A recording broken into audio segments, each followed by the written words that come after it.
دنیا میں ہر انسان اپنی معلومات کی بنیاد پر اس بات کو ضرور سوچتا ہے کہ ہم لوگ جو پیدا ہوتے ہیں، پیدا ہونے کے بعد 60-70 سال کوئی اس سے زیادہ عمر گزارتا ہے، پھر ہم مر جاتے۔ یہ کیا پروسیس ہے، کیا مشن ہے، کیا مقصد ہے، کدھر کا سفر ہے، کیا پروگرام ہے؟ یہ وہ سوالات ہیں جن کا جواب اصولاً مذہب دے سکتا ہے۔ مذہب کے علاوہ ایسا طبقہ جو اللہ پر ایمان نہیں رکھتا، جو اللہ کی ہدایات کو اپنے لیے میرٹ قرار نہیں دیتا، جو مذہب کو تسلیم کرنے کے لیے تیار نہیں ہے، وہ شخص ان سوالوں کے جواب حاصل نہیں کر سکتا، کیونکہ دوسرا کوئی سورس ہے ہی نہیں۔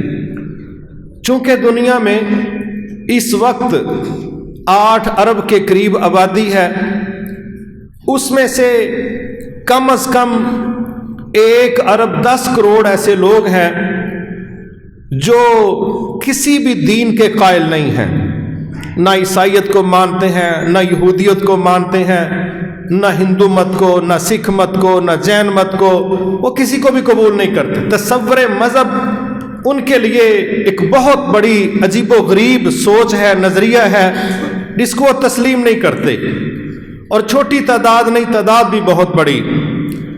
بہرحال ایسا طبقہ جن کے پاس دین کی معلومات بھی نہیں اور دنیا کی معلومات بھی پوری ہیں، وہ بے قرار رہتا ہے کہ ہم کدھر آئے ہیں اور یہ مر کے ہم کدھر جائیں گے۔ تو اس کے جوابات پھر وہ اپنے طور پر ڈھونڈتے رہتے، اور اللہ رب العزت نے ان سارے سوالوں کو کلیئر کرنے کے لیے بڑے صاف ستھرے شاندار طریقے سے اس کی کئی جگہوں پر دلیلیں دے کے وضاحت کی ہے، تاکہ کوئی بات الجھن میں نہ رہ جائے، کوئی سوچ پردے میں نہ رہ جائے۔ ہر چیز کو اسلام نے کھول کے بیان کر دیا ہے۔ انہی میں سے ایک تصور عقیدہ آخرت کا ہے۔ آخرت پر ایمان مسلمانوں میں یہ وہ سوچ ہے کہ ہماری تمام عبادات، ہمارے سارے صدقات و خیرات، ہماری دعوت، ہمارا جہاد، ہمارے سجدے، رکوع، ہمارا خیر کا کام کرنا، ہمارا شر سے بچ جانا، خیر میں رزق لے لینا، یہ ساری چیزوں کا محور و مرکز ایک ہی ہے کہ بطور مسلمان میں ایمان رکھتا ہوں کہ میرے مرنے کے بعد ایک مرحلہ آئے گا جب میں ایک امتحان گاہ کو کراس کروں گا، پاس کر جاؤں گا، تو میں جنت نامی ایک مقام پر پہنچ جاؤں گا، اور پھر یہ سارے میرے جو کیے گئے کام ہیں ان کا میرا رب مجھے صلہ عطا فرمائے گا۔ یہ عقیدہ ہے ہمارا۔ اب اس پر ہمارے ہاں بعض سیکولر قسم کے لوگ عجیب و غریب قسم کی تعویلات پیش کر کے لوگوں کو بدگمان بھی کرنا چاہتے ہیں، اور صریح قسم کی جو احادیث اور آیات ہیں ان سے برگشتہ کر کے وہ اپنے نظریات ٹھونسنے کی کوشش کرتے ہیں، جس میں جنتوں کو ایک عملاً فزیکل شکل قبول کرنے کی بجائے وہ ایک تخیلاتی دنیا کے ساتھ اس کو جوڑا جاتا ہے، جبکہ یہ حقیقت نہیں ہے۔ یقیناً ہمارے ایمان کا حصہ ہے کہ جنت کا وجود موجود ہے، جہنم کا وجود موجود ہے، اور ہمیں اس کو اسی طرح تسلیم کرنا چاہیے جس طرح اللہ نے، رسول اللہ صلی اللہ علیہ وسلم نے ہمیں اس کا نقشہ بیان کیا، ہمیں اس کو ویسے ہی قبول کرنا پڑے گا۔ یہ ہمارے عقیدے کا حصہ ہے۔ ایسے ہی کئی لوگ ہیں، وہ آخرت کے مسئلے پر جب ڈی ٹریک ہوئے تو انہوں نے کئی جگہوں پر قبر کے عذاب کا صاف انکار کر دیا، کوئی عذاب نہیں ہے۔ اچھا، جب عذاب نہیں ہے تو پھر وہاں سہولت والی بات بھی کوئی نہیں ہے۔ گویا یہ ان تمام پروسیس کا انکار کرنے کا راستہ ڈھونڈتے ہیں جو کسی جگہ پر بھی جواب دہی کا باعث بنتا ہے. لیکن یہ حقیقت ہے کہ اللہ رب العزت نے انسانوں کو باقاعدہ یہ نقشہ دے کے ڈیزائن دے کے بھیجا ہے. اس پر تم نے چلنا ہے. یہ تمہاری سوچ ہونی چاہیے, یہ تمہارا نظریہ ہونا چاہیے, یہ تمہارے عقائد ہونے چاہیے, اس کے مطابق تمہاری پریکٹس ہونی چاہیے. اس پر ہم نے تم سے قبر کے اندر بھی پوچھ گچھ کروانی ہے اور قیامت کو بھی کروانی ہے. پھر جو ہمارے میرٹ پر پورا اترا اور پاس ہو گیا اس کو ہم جنت نامی مستقل آرام کی جگہ عطا فرمائیں گے. لہذا پہلی چیز سمجھنے والی یہ ہے کہ بطور مسلمان ہمارا یہ ایمان ہونا چاہیے کہ بالکل جنت موجود ہے. اس کے کئی دلائل ہیں, چند ایک چیزیں میں سامنے رکھتا ہوں. مثلا صحیح مسلم میں نبی صلی اللہ علیہ وسلم کی حدیث مبارکہ ہے, آپ نے فرمایا کہ جب رمضان المبارک آتا ہے تو جہنم کے دروازے بند کر دیے جاتے ہیں اور جنت کے دروازے کھول دیے جاتے ہیں اور شیاطین کو قید کر دیا جاتا ہے. یہ ایک دلیل ہے کہ جس چیز کا وجود موجود ہے اسی کے دروازے کھلتے ہیں اور اسی کے دروازے بند ہو رہے ہیں. اور یہ مسلم شریف کی حدیث اس بات کی دلیل ہے کہ باقاعدہ جنتوں کا وجود پہلے سے موجود ہے. یہ بعد میں نہیں کوئی تیار ہونا, پہلے سے موجود ہے. اسی طرح نبی صلی اللہ علیہ وسلم نے ایک اور جگہ فرمایا, جو بندہ اچھے طریقے سے وضو کر کے اشہد اللہ الہ الا اللہ و اشہد ان محمد رسول اللہ صلی اللہ علیہ وسلم, اور بعض روایات میں اشہد اللہ الہ الا اللہ وحدہ لا شریک لہ لہ الملک و لہ الحمد وہو علی کل شیء قدیر, اس کو پڑھتا ہے اللہ تعالیٰ اس کے لیے جنت کے 8 دروازے کھول دیتا ہے. پھر ایک اور جگہ معراج شریف کا ٹوٹل ٹور, سارا وزٹ, وہ یہ 2 چیزیں دکھانے کے لیے اسپیشل مینج کیا گیا کہ آپ کو جنت کے اندر جن خیر کے اعمال کا جو نتیجہ تھا وہ بھی وزٹ کروایا گیا اور جہنم کے اندر جو جرائم کی جو سزائیں تھیں وہ بھی آپ کو وزٹ کروائی گئیں. تو معراج شریف کا ٹوٹل وزٹ وہ اسپیشلی جنت اور جہنم کے حوالے سے کہ کس جرم کی کیا سزا ہے, کس عمل خیر کا کیا صلہ ہے, یہ ساری چیزیں آپ کو دکھائی گئی. اور پھر اس کے نتیجے میں رسول اللہ صلی اللہ علیہ وسلم نے آ کے بڑی تفصیل کے ساتھ بیان کیا کہ میں نے کہاں پر کس جرم کی کیا سزا دیکھی, کس خیر کے کام کی میں نے کیا جزا دیکھی. یہ معراج کا سارا وزٹ بھی اسی سے جڑا ہوا ہے. اسی طرح پھر آپ کہہ رہے ہیں کہ میں سویا ہوا تھا تو مجھے یہ یاد رہے کہ نبی کا خواب بھی وحی کی ایک قسم ہوتی. تو آپ کہتے ہیں مجھے جنت دکھائی گئی اور جنت میں ایک محل دکھایا گیا. اس محل میں ایک عورت وضو کر رہی تھی. تو میں نے پوچھا یہ کس کا محل ہے؟ تو کہا گیا یہ حضرت عمر فاروق رضی اللہ تعالیٰ عنہ کا محل ہے. کہتے ہیں کہ میں نے جب دیکھا کہ وہاں پر وہ عورت وضو کر رہی ہے تو اے عمر مجھے تیری غیرت کا خیال آیا. میں نے اس غیرت کا خیال آنے کی وجہ سے پھر میں اس محل کے اندر نہیں گیا. لیکن اس بات سے ایک چیز یہ نظر آئی کہ آپ کی زبان سے عمر فاروق رضی اللہ تعالیٰ عنہ کو جہاں جنتوں کی خوشخبری سنائی جا رہی ہے وہیں پر یہ بھی بتایا جا رہا ہے کہ میں نے آپ کی غیرت کا خیال کیا اور میں اس لیے محل کے اندر نہیں گیا کہ آپ محسوس نہ کریں. تو حضرت عمر کہنے لگے اے اللہ کے نبی صلی اللہ علیہ وسلم بھلا میں نے آپ سے کیا غیرت کھانی تھی. گویا ایک عجیب قسم کا گہرا تعلق کہ میرا معاملہ آپ کے ساتھ ایسا نہیں ہے. گویا وہ کہنا چاہ رہے تھے کہ آپ چلے جاتے دیکھ ہی لیتے تو میں نے کبھی مائنڈ نہیں کرنا تھا, محسوس نہیں کرنا تھا.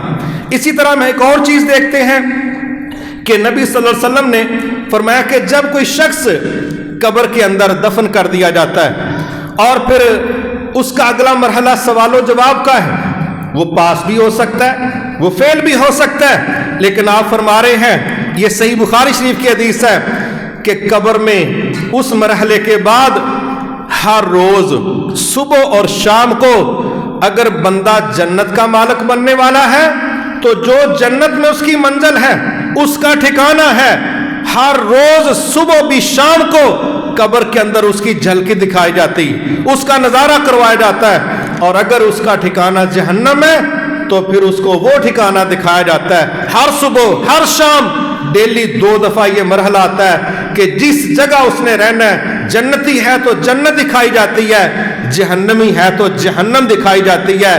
یہ ہر روز قبر کے اندر اس کو یہ منظر دکھایا جاتا ہے، اور یہ صحیح بخاری شریف کی حدیث ہے. بہرحال میں اس پہ لمبی بات نہیں کرتا. مسلمان ہونے کے ناطے ہمارا عقیدہ بڑا 2 ٹوک کلیئر ہونا چاہیے کہ قبر کا عذاب بھی ہے. قبر جنت کے باغوں میں سے یا تو باغ ہے یا جہنم کے گڑھوں میں سے گڑھا. یہ بات کی ہے رسول اللہ صلی اللہ علیہ وسلم نے. تو اگر ہم اپنی جنتوں کا آغاز کرنا چاہتے ہیں تو ضروری نہیں کہ قیامت ہی آئے. اگر ہمارے اعمال بہت اچھے ہیں، عقائد و نظریات بہترین ہیں، تو قیامت جب آئے گی بعد میں آئے گی. ادھر بندہ فوت ہوتا ہے، قبر میں دفن ہوتا ہے، انشاءاللہ اس کی قبر کو اللہ تعالیٰ جنت کے باغوں میں سے ایک باغ بنا دیتا ہے. اللہ تعالیٰ ہم سب کے جو لوگ وفات پا گئے ہیں، اللہ ان کی قبروں کو منور فرمائے. اللہ تعالیٰ ان کی قبروں کو جنت کے باغوں میں سے باغات بنا دے. اللہ ان کی قبروں کو وسعت عطا فرمائے، اور اللہ تعالیٰ ہمیں ایمان پر زندہ رکھے، ایمان پر موت دے، اور اللہ تعالیٰ ہمیں قبر کی سختیوں سے محفوظ فرمائے، اور اللہ ہماری بھی قبروں کو جنت کے باغوں میں سے ایک باغ بنا دے. اسی طرح ہم ایک اور چیز دیکھتے ہیں کہ جنت کا تعارف کروایا جا رہا ہے. ہم آج اس کے کچھ حصے پر بات کریں گے. میں یہی چاہ رہا تھا کہ ہم اتنے اعمال کرتے ہیں، اتنے اعمال، لیکن جس جگہ جانے کے لیے ہمارے یہ سارے اعمال ہوتے ہیں، اگر اس جگہ کا کوئی منظر، کوئی سوچ، کوئی تصویر وہ بھی ہمارے دل و دماغ میں بیٹھ جائے، تو اللہ تعالیٰ نے اپنے بندوں کو جنت میں داخلے کے لیے بار بار اس کی ترغیب دی ہے. تو رب سے زیادہ موٹیویشن دینے والا کوئی نہیں ہے، رب سے زیادہ سمجھانے والا کوئی نہیں ہے. اگر اللہ تعالیٰ جنتوں کے ریفرنس دے کے کہہ رہے ہیں کہ میرا بندہ یہ کام کرے تاکہ تجھے جنت ملے، تو ایک مسلمان ہونے کے ناطے ہمیں پتہ ہونا چاہیے کہ جنت کی خوبصورتی ہے کیا، جنت میں سہولتیں ہیں کیا، جنت کا ماحول ہے کیسا، تاکہ ہم اپنے رب کے دیے ہوئے وعدے کو سمجھ کے خیر کے کام زیادہ سے زیادہ کریں، تاکہ ہم اس جنت کے مالک بننے کے لیے جد و جہد کریں، پلان کریں، سوچیں. اور ہمارے رب نے کئی دفعہ ہمیں یہ سمجھایا کہ تم کیا کرتے ہو، یہ دنیا کے مقابلے میں اس کو بھول دیتے ہو، چھوڑ دیتے ہو، بھلا دیتے ہو. دنیا تو معمولی فائدے کی چیز ہے، اور آخرت ایک لمبے فائدے کی چیز ہے. تو دنیا کو ترجیح نہ دو، بل تؤثرون الحیات الدنیا والآخرۃ خیر وابقیٰ. لوگوں تمہارا مزاج تو یہ ہے کہ تم دنیا کو آخرت پر ترجیح دیتے ہو، لیکن تمہارے رب کے نزدیک آخرت ترجیح والی بات ہے، دنیا ترجیح والی بات نہیں ہے. لہذا بہت زیادہ ضروری ہے کہ ہماری ترتیب یہ ہونی چاہیے کہ ہماری ترجیح آخرت ہو. اب اس ترجیح کو قبول کرنے کے لیے بہت زیادہ ضروری ہے کہ ہمارے دل و دماغ میں جنتوں کی تصویر بھی پوری منقش ہو، پوری پرنٹ ہو، تاکہ ہم نمازوں کے اندر، عبادت کے اندر، فیصلے کرتے وقت ہم اپنی جنتوں کو ذہن میں رکھیں. جب بڑا مفاد ذہن میں ہوتا ہے پھر بندہ چھوٹے مفاد قربان کر دیتا ہے، اور جب بڑا مفاد ذہن میں صحیح پرنٹ نہیں ہوتا تو پھر بندہ کہتا ہے ہی آن دو، جو آنڈیا ہو تو پتہ نہیں لبنا کہ نہیں لبنا. تو ہم مسلمان ہیں، ہم بڑے مفاد پر نظر رکھیں، چھوٹے مفاد کی قربانی دے دیں. یہی اسلام کی ترتیب ہے. اللہ ہمیں اس کو سمجھنے کی توفیق عطا فرمائے. پھر ہم دیکھتے ہیں کہ اس کے اللہ رب العزت نے کئی نام رکھے. کہیں اس کا نام دار الآخرہ ہے، کہیں اس کا نام دار السلام ہے، کہیں اس کا نام دار القرار ہے، کہیں اس کا نام دار المتقین ہے. کئی نام اس کے رکھے. یہ نیک لوگوں کی جگہ ہے، یہ نعمتوں والی جگہ ہے، یہ ہمیشہ کی جگہ ہے، یہ آخرت کا گھر ہے، یہ دار السلام ہے، یہ امن و سلامتی کی جگہ ہے. کئی ناموں سے اس کو موسوم کر کے پیش کیا تاکہ اس کی گہرائی میں بندہ سوچ سکے. اور پھر سبحان اللہ، پھر اس کی داخلے کی بات تو بعد کی ہے، پھر اس کی خوشبو دیکھیں. نبی صلی اللہ علیہ وسلم نے یہ چیز بھی بڑے خوبصورت الفاظ میں سمجھائی ہے کہ جنت کی خوشبو، ابھی ہم دروازے پہ نہیں پہنچے، ابھی 40 سال کا سفر ہے، 40 سال کی مسافت کے بعد ابھی ہم نے دروازوں پر پہنچنا ہے، لیکن جنت کی خوشبو پہلے ہی آنا شروع ہو گئی. 40 سال کی مسافت سے